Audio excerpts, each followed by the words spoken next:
ayan po mga kabari.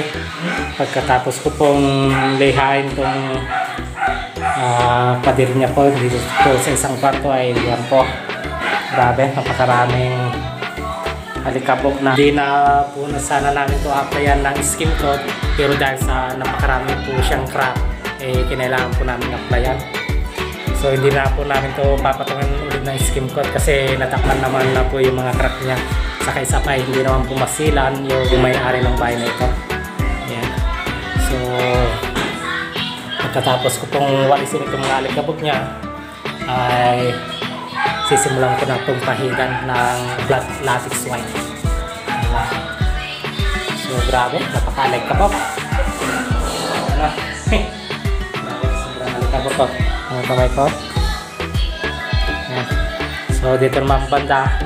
Ayan, dito naman si Dr. Elder Edith Polipilar yan. So binabasa niya muna yung pader niya. Sa kanya applyan po ng skim coat. Ayan. Alright. Gwapong-gwapo.